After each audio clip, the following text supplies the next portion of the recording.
ప్రియాంక బులెటిన్లో డీటెయిల్స్ చూద్దాం. తెలంగాణ ముఖ్యమంత్రి రేవంత్ రెడ్డికి పరిపాలన దక్షత లేదని బీఆర్ఎస్ ఎమ్మెల్యే మాజీ మంత్రి హరీష్ రావు మరొకసారి విరుచుకుపడ్డారు.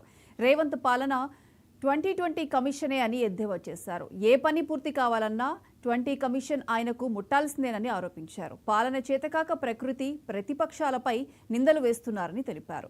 ఇది కాలం తెచ్చిన కరువు కాదు, రేవంత్ తెచ్చిన కరువు అని, కాంగ్రెస్ ప్రభుత్వానికి చేతకాకే నీళ్లంతా సముద్రపాలు చేశారని హరీష్ రావు మండిపడ్డారు.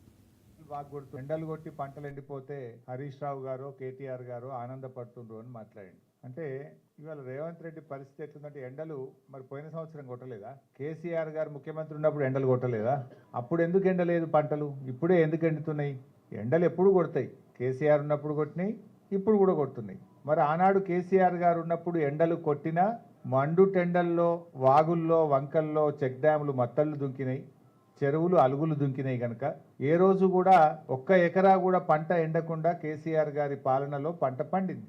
అంటే రేవంత్ రెడ్డి గారు పాలన చేతగాక ప్రకృతిపై నిందలు వేస్తున్నాడు, ప్రతిపక్షాల మీద నిందలు వేసి తప్పించుకోవాలనుకుంటున్నాడు.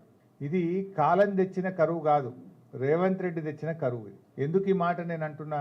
దేవాదులలో O&M కాంట్రాక్టర్కు 7 కోట్ల రూపాయల బిల్లు ఇవ్వకపోవడం వల్ల 33 రోజులు పంపులు మోటార్లు ఆన్ చేయలేదు. 33 రోజులు ఒకవేళ పంపులు మోటార్లు ఆన్ చేసి మన రిజర్వాయర్లన్నీ నింపి పెట్టుకుంటే ఇవాళ ఈ కరువు వస్తుండేనా?